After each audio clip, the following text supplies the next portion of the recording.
The street began to thin out further as we took a turn off the main road onto an even more rural road. The farming fields became smaller and smaller as the trees became the only thing we could see for miles. My eyes were becoming strained from the angle of the setting sun, to the point I put down my visor to shield them. Me and my two friends had been driving for the better part of 6 hours to my uncle's hunting cabin up in the far north of the Wisconsin wilderness. Not because we had any interest in hunting, but because it was the end of August and school would be starting back up in a few weeks. None of our families had taken us on summer excursions this year, and this weekend getaway to a family-owned cabin seemed too good to pass up. "Do you want some sunglasses?" Rebecca asked, already opening the glove compartment. "Nah, the sun will be gone in another 30 minutes, and I'll need to be able to see the road properly." "I could always take the wheel," Dennis spoke in a joking tone. "I mean, I did bring my license and junk along on this trip, and I know for a fact we would have gotten to the damn cabin hours earlier. But no, you had to take the scenic route because the woods are just too damn gorgeous. And I suppose I should have let you drive my parents' car instead," I responded in an equally sarcastic tone. "You seem to think that going 15 miles over the speed limit is just plain normal. Heck, if a deer or something walked out into the road right here, you'd be too busy reaching for more beef jerky to even swerve out of the way." I was speaking in good fun, but the road was getting much thinner as we headed far north. There came a point where they had simply stopped painting the lines in the middle of the road to distinguish the lanes. The few cars that did pass at this point were passing near feet from us as we continued on our way. "Well, better than that than to die of old age," Dennis added, ironically reaching for yet another stick of beef jerky. "Hey now, you know that's supposed to last between all of us for the whole weekend, right?" Rebecca spoke, turning back to Dennis. "We can't just casually drive 7 miles to the last general store every 10 minutes on this trip. I mean, are you gonna pay for Lucas's gas?" "Hey, calm down, I'm just gonna have one more, and then once we fire up the charcoal grill and eat some burgers, I'll be good for the day," Dennis said before biting into the stick of beef jerky. Rebecca just narrowed her eyes and turned back forward. "The cabin is near a small creek anyway," I said, adjusting my seat to get my eyes further away from the ever-decreasing sun. Apart from my uncle stockpiling nearly every type of known rifle for hunting, he's got to have a few rods for catching a trout or two. "You have a fishing license?" Rebecca asked. "Well, no, but unless you two rat me out to the nearest game warden or something, it shouldn't be the end of the world just taking 1 or 2 fish from a creek," I said, genuinely forgetting I hadn't gotten a fishing license for this year. The ponds around us were far too weeded up and understocked with fish to the point I had simply stopped going out. "They always know, Lucas, otherwise you wouldn't hear any stories of people getting caught everywhere doing it," she added, speaking with a tone of seriousness. Rebecca wasn't really one for outdoor excursions, and certainly not one for causing mischief. Her family was well-to-do in the sense that she was able to go on vacations to different countries every other year, mostly large cities like Rome and Athens, not often going far out into the countryside. As a matter of fact, the only real reason she came with me and Dennis on this trip was because her family were thinking of moving up to the Apostle Islands, up in northern Michigan. Me and Dennis mentioned this vacation to her, who in turn mentioned it to her parents. I guess she and her parents thought it would be a good idea to give a taste of what life was like up in the north woods of Wisconsin before they moved. "I suppose you know exactly where we're going to have to turn off this road to get to your uncle's property," Dennis said, holding up his phone. "Dude, the roads up here are practically linear one-way streets," I said, glancing back. "If there was a locked gate with a big private property sign on it, I'm sure I would have noticed by now." "Well, according to Google Maps, you took a road that is taking us west, not north." "I'm sure I am," I said sarcastically as Dennis showed his phone to Rebecca. "He's right, Lucas. We're not going north anymore," she said attentively as she turned to me. "Freaking heck," I said, slowing down the car. "I just thought I'd let you lead the way for a bit," Dennis said through a stupid grin. Okay, whoop-de-doo, you're a super cartographer. Now, mind putting in the real coordinates to the property before I make you spend this weekend in the trunk? I said with joking frustration. After putting in the coordinates and continuing on our way, the remaining sunlight began to dip below the horizon, leaving the sky dimly lit in a reddish-orange hue. Our little detour made us have to backtrack 7 miles back to the convenience store and take another road that led us further north. Being practically blind from the sheer darkness of the night, I asked Dennis to hand me my reading glasses. Truth be told, I couldn't see perfect in the daytime without glasses, let alone on a dark wooded road with no streetlights.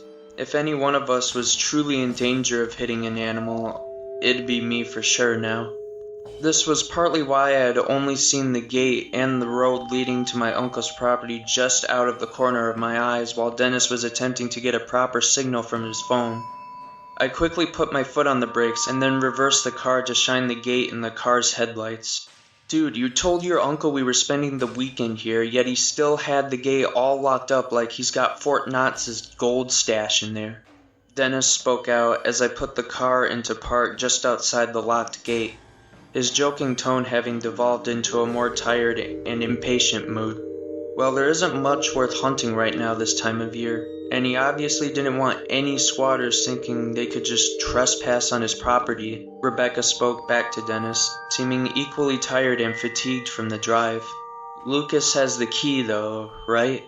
Yeah, well, not on me right now. I think I want to go now. Rebecca cut me off mid-sentence, her tired expression gone and eyes now wide and aware.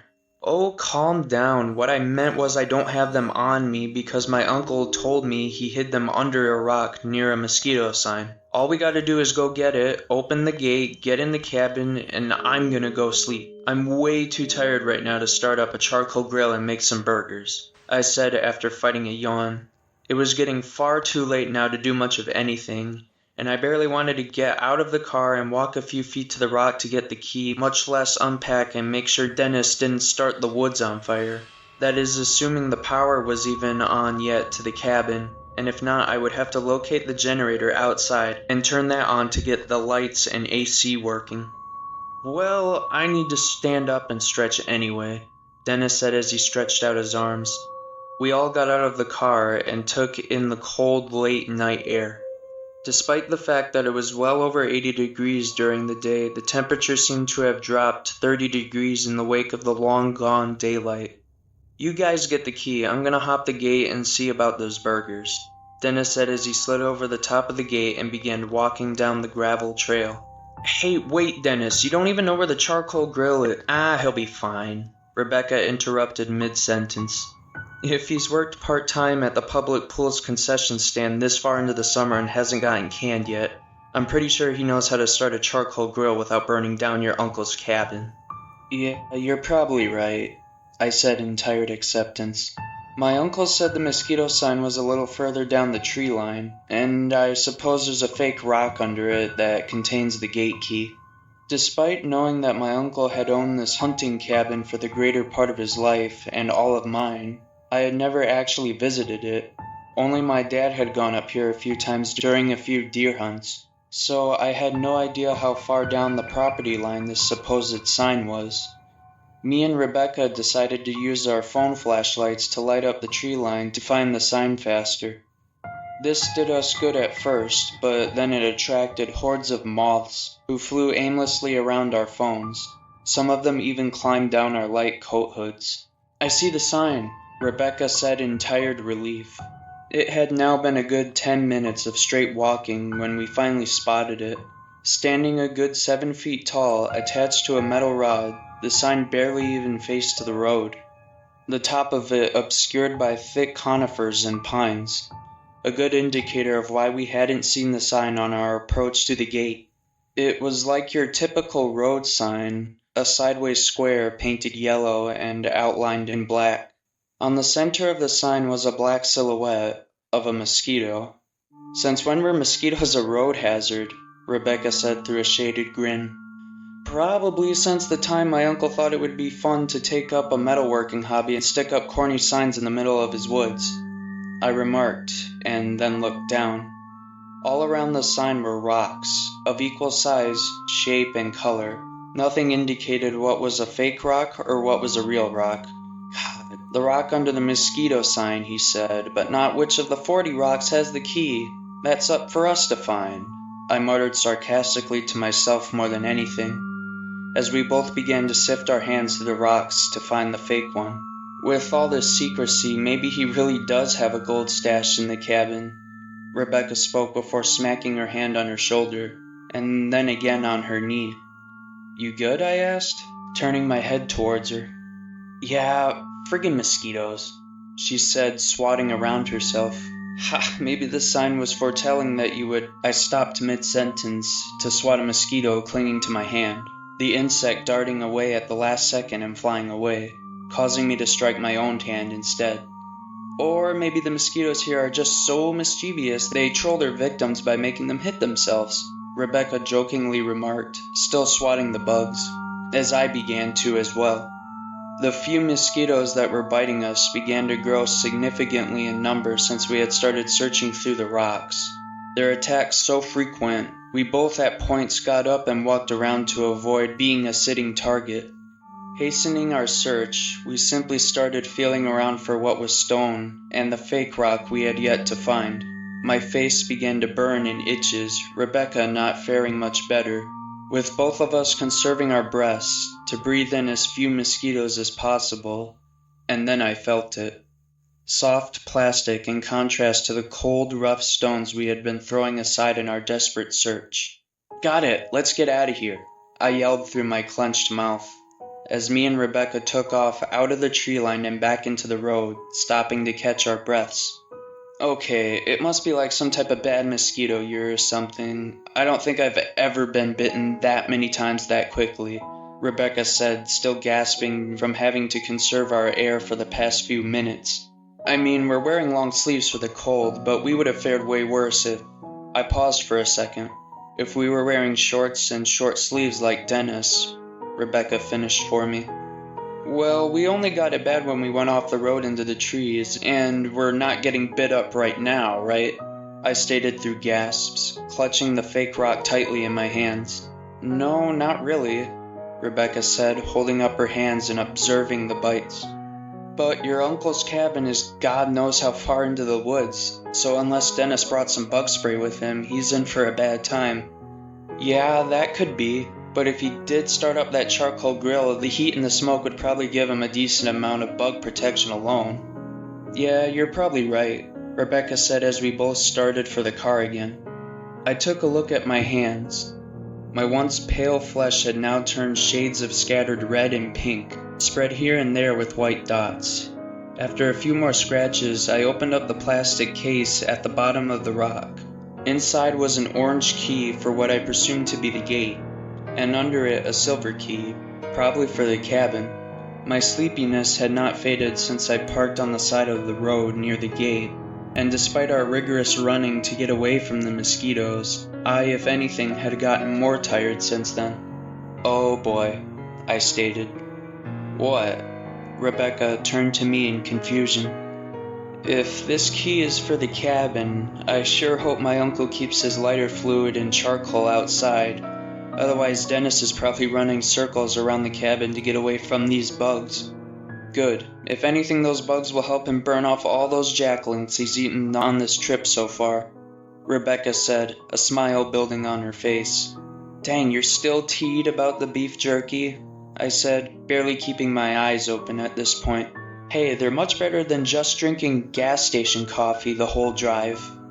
You must not have been on long car drives before, I said in parted yawns, because gas station coffee is practically the nectar of the gods.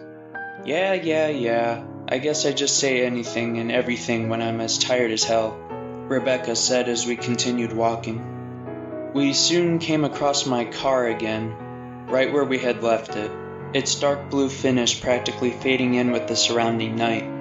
As Rebecca hopped back into the car, I took out the orange key and unlocked the padlock, and after unwrapping a bunch of chains, I pushed the gate open. I stared far down the gravel path that Dennis had treaded down, not that I could see far down it anyway. I had left my night glasses in the car, so the best I could accurately make out was 30 or so yards.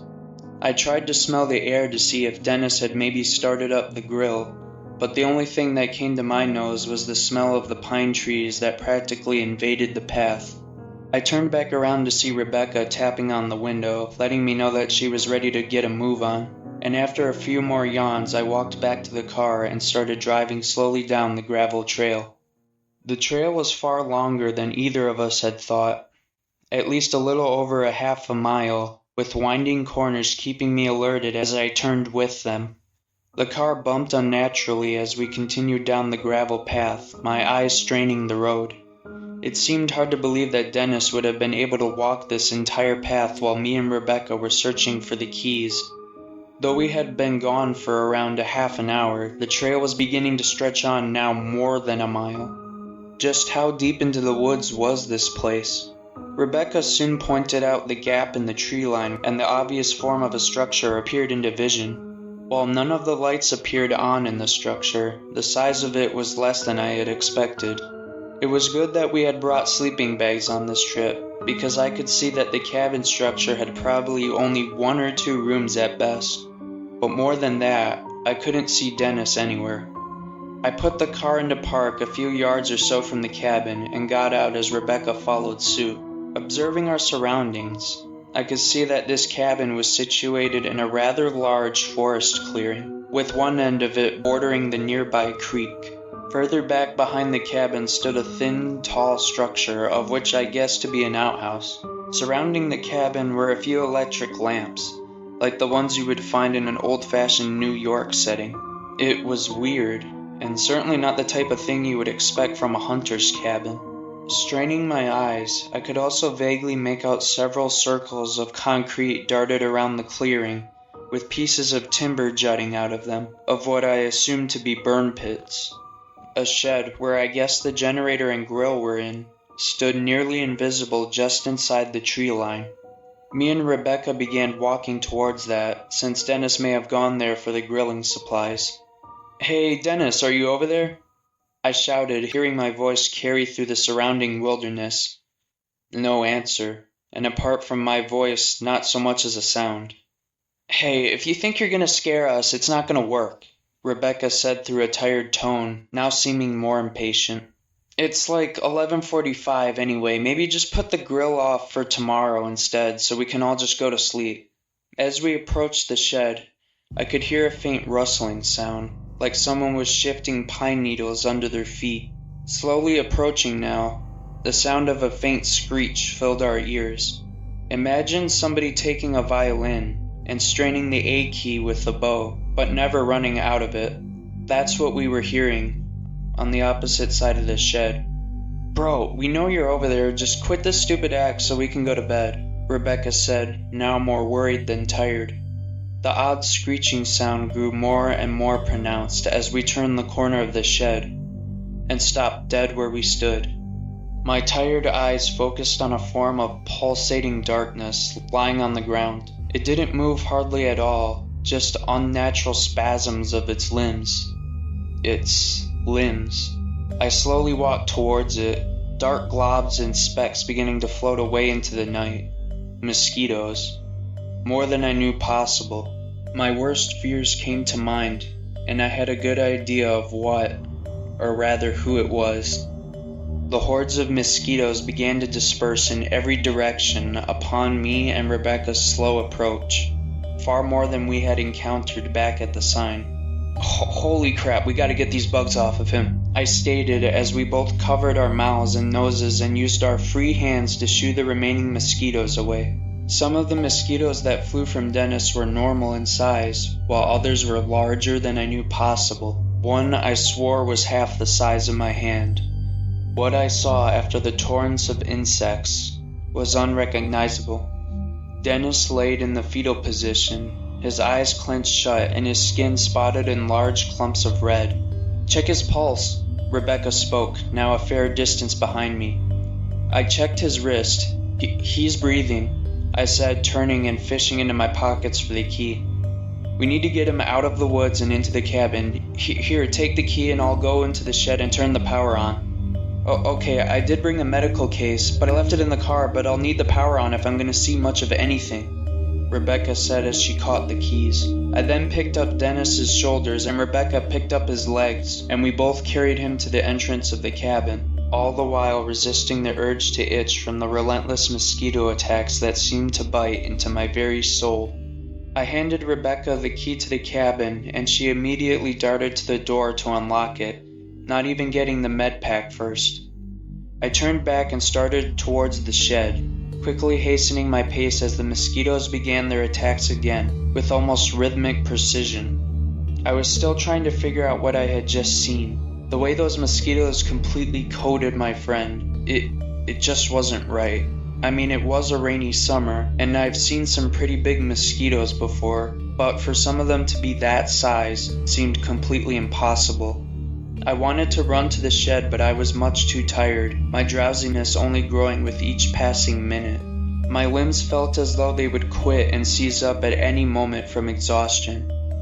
I gradually crossed the tree line, and the mosquito attacks increased tenfold, my skin burning every second with micro pinpricks as I used the remaining strength in my arms to continuously swat them at bay. I rounded the corner where we had found Dennis, his impression in the pine needles still plain as day. On the wall alongside it, though, was a cable that ran up the side of the shed's outer wall into a metal box with a red switch attached to its side, the power switch. I staggered against the wall, putting one hand to hold myself up against the shed wall, and using my other hand to pull down the switch. Using what little energy remained in my legs, I darted away from the shed, a new array of lights beaming in the distance. The outer lamps, along with the cabin's lights, were now illuminating much of the clearing, moss of all sizes congregating mindlessly around them. My legs soon gave out, and I fell to my knees, shocked that I had allowed myself to fall down before reaching the safety of the cabin. Was all the motivation I had left to try and rise to my feet once more. I lifted one leg up, barely hanging on to consciousness before slumping back down in defeat. Seconds after hearing the cabin door creak open and what I assumed to be Rebecca's voice, everything faded to black.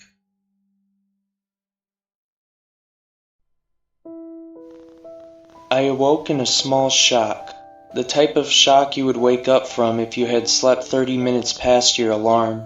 The first thing I could tell is I was resting on a leather couch, its cool touch a stark contrast from the heat seeping through the windows. I was in the center of a not so very large room. The thoughts of last night came back to me like a broken dam. I immediately checked my hands and felt my face. My hands were covered in small circular swells, and apart from minor soreness, they didn't feel terrible at all, not even itchy anymore. I got up off the couch and made my way to the sink across the room, remembering I had left my toothbrush and such in the car. Observing my surroundings, I remembered just how small the cabin looked last night. I could now see that the only doors in the main living space were the front door and another door which led to what I assumed was either a bedroom or a small bathroom. My mind began to clear slightly, and that's when I remembered Dennis.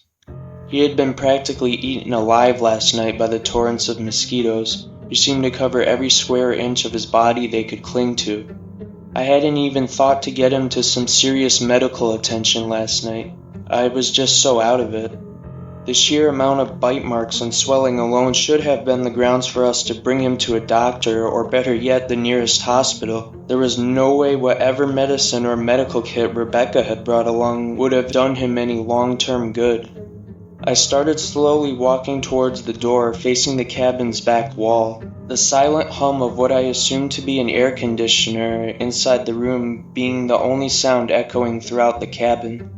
As I approached the door, I looked around the living space to see where the room's air conditioning unit was, because it was honestly starting to get pretty hot. But I couldn't see a window that would hold an air conditioner, or a thermostat to even turn on the AC anywhere. I reached the door, and just as I raised my hand to knock on the door, I heard a loud creak from behind me.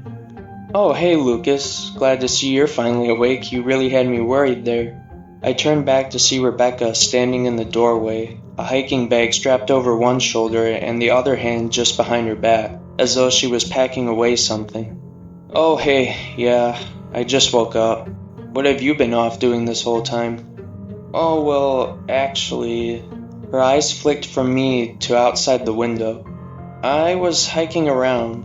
There's a trail that runs out on the east side of the clearing. It's a little overgrown, but if you're up for a little trailblazing, it's actually quite relaxing." She spoke as though she had been hiking trails her whole life. I could hardly remember a time in practically the lifetime I've known her that she ever wanted to go hiking at all. "Oh, really?" I said, trying to think of anything unaccounted for in the time I was sleeping. "Is Dennis here?" I said, nodding to the door. "Is he okay from last night?" Her eyes immediately flicked back to me, and she fully stepped inside the cabin. "Oh, Dennis? Yeah, he's okay. He's sleeping in there," she said, pointing to the door beside me.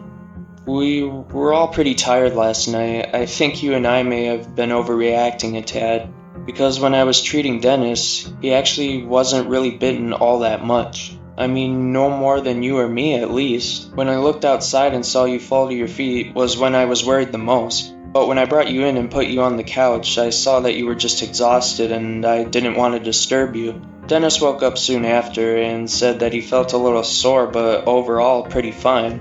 He went in there to sleep, and I guess he's been resting ever since. "So he just... Wait, you went hiking? How did you even get 50 feet with how bad the bugs were last night?" I asked, now stepping away from the room. "I don't know. I mean, they must only come out at night or something like that. I mean, they didn't bother me at all on my hike. But that's fine, we'll just go inside after sundown, or if we stay outside, we can just use one of the burn pits." "Yeah, you're right, I guess. If these little bugs got me worried, maybe I should be the one going outside more often," I said, still trying to piece these things together in my mind. "And maybe not drinking coffee all day up till midnight," she grinned. "Once you were out of caffeine, your body just said nope and called it a night. You're just butthurt that everyone on Earth loves coffee and you don't because, ooh, it's so bitter," I said mockingly, starting to grin as well. "You said on Earth. There's bound to be one astronaut that doesn't like coffee, so therefore that would make me unweird." "Yeah, sure, weirdo. I'm gonna go catch some of the freshest food possible for dinner tonight," I said as I started walking to the front door. "What's that? Don't forget we still have burgers to eat," Rebecca said, following me out. Rebecca, more often than not, cooked for her family, so throwing a monkey wrench into a perfectly planned weekend of dinners and lunches seemed to fluster her. "Oh, just the tastiest trout and bass you could ever eat," I said, stepping outside, the heat of the summer air greeting my skin like a hot iron. "Okay, don't get mad at me when the forest rangers arrest you for not having a fishing license," she hollered as I shut the door behind myself. She was completely right. I didn't see so much as a single mosquito from the time I walked to the shed to retrieve a fishing rod and a tackle box, to sitting on the creek's edge where I was sure I'd see some. I didn't have any worms, and I didn't feel like turning over rocks and digging around to find some, so I decided to just use some of the shiny lures instead. I always thought bass tasted better anyway, and I doubt Rebecca or Dennis would care either way. Despite my attempts to feel upbeat and carefree in nature, I couldn't shake the uneasy, gut-wrenching feeling I had since I woke up. When me and Rebecca found Dennis behind the small shed last night, he looked completely horrible, at least from what I could recollect. I mean, I've never heard about mosquitoes attacking in literal clouds and covering their prey. And what about now? I've been bitten by mosquitoes in the daylight before, just the same as night. I mean, they may be more active at night, but I knew for a fact they weren't solely nocturnal. I didn't realize how late I had slept, my phone displaying 5:12 p.m. on the startup screen.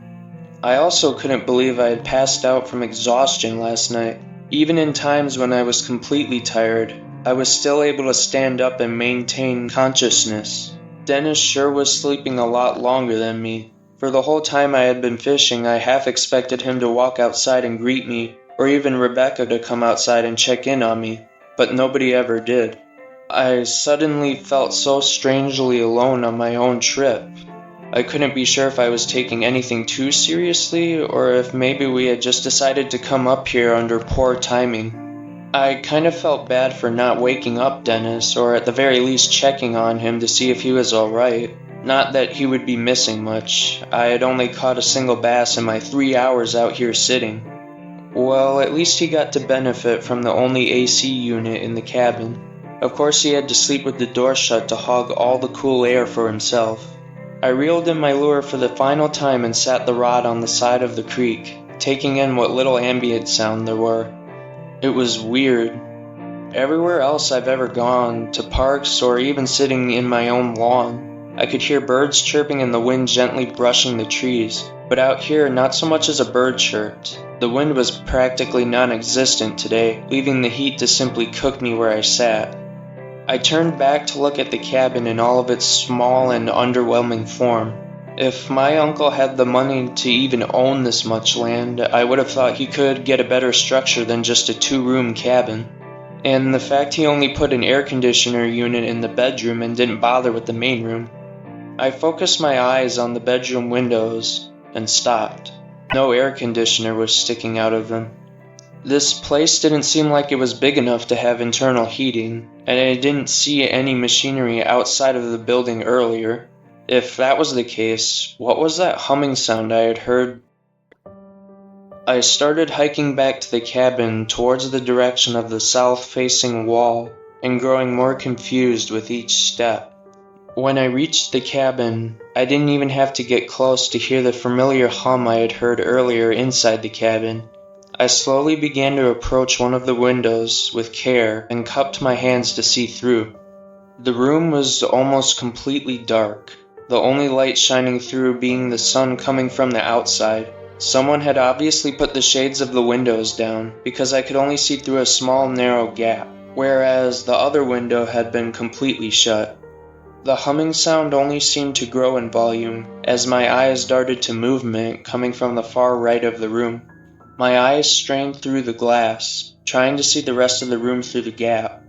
I swore something darted from the corner of my eye, but with how dark the room was, I couldn't be too sure of anything.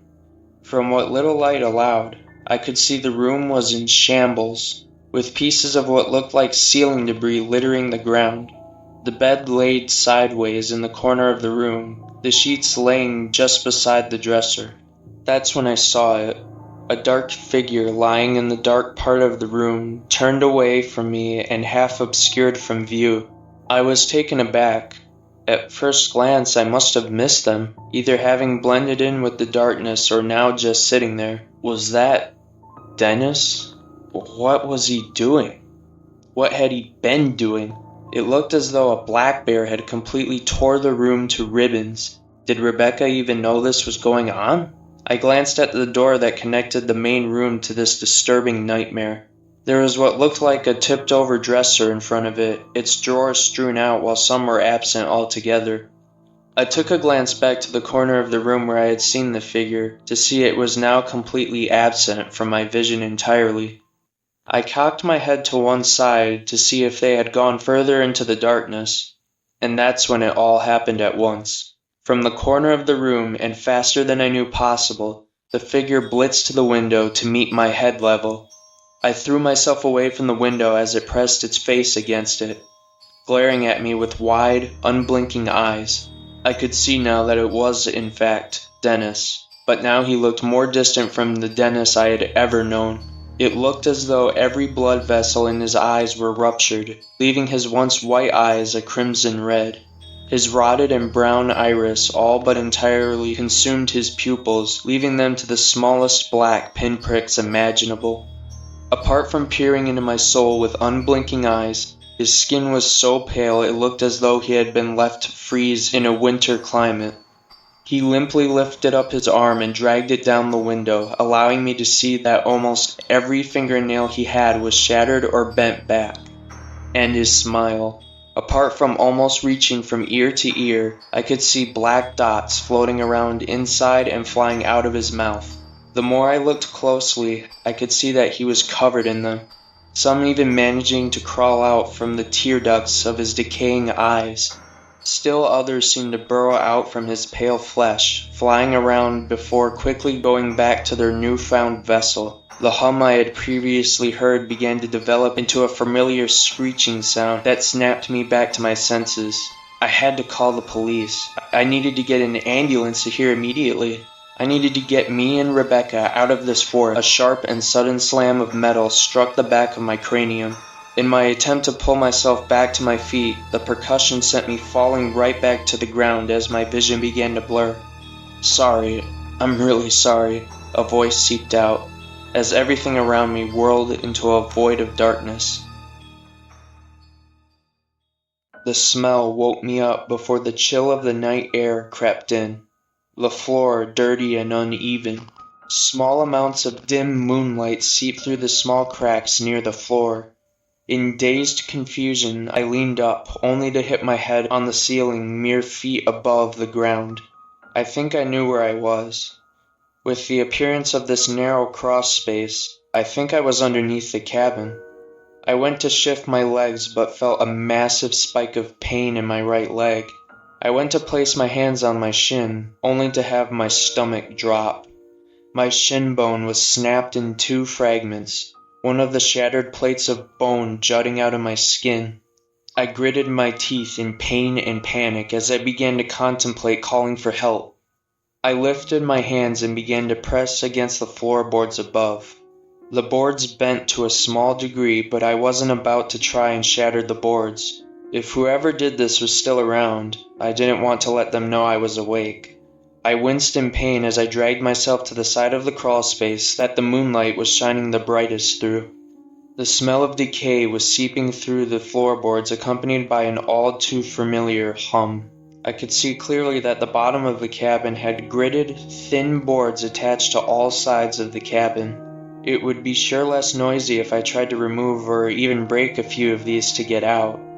My head still hurt from the blunt object somebody used to knock me out cold, though I didn't seem to be bleeding from it. I began to slowly pry the boards off from their nails, stealing a few glances to the horizon to see if anyone or anything was around. I had always kept my car keys in my cargo pant pockets, which I luckily still was wearing.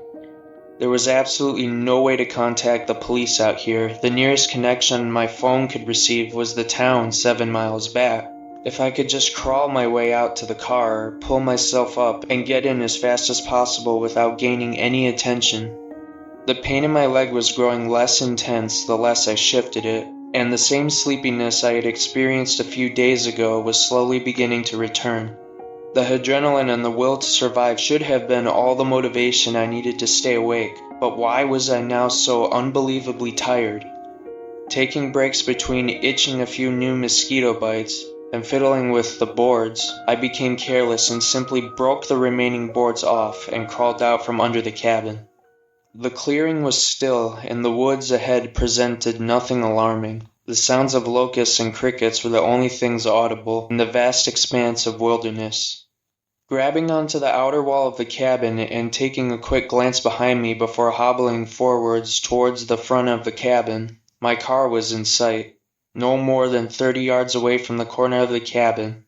That's when I heard a thud, resonating from somewhere inside the cabin.